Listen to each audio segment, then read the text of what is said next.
Tôi ngày xưa cũng đã từng ước sau này mình lớn sẽ đi muôn nơi khắp phương trời.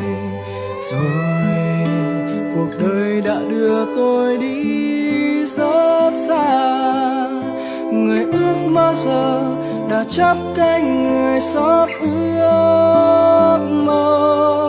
Và tôi gieo mầm xanh ấy cho cuộc đời, nhẹ vùn tay và tiêu tưới lên cao vời.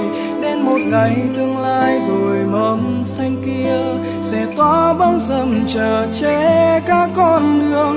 Ai rồi cùng bước qua cuộc đời, để lại những hành trang ở đây thế giới. Sẽ thật đẹp nếu như một ngày ta mỉm cười buông tay, ở dưới tán cây mình gần.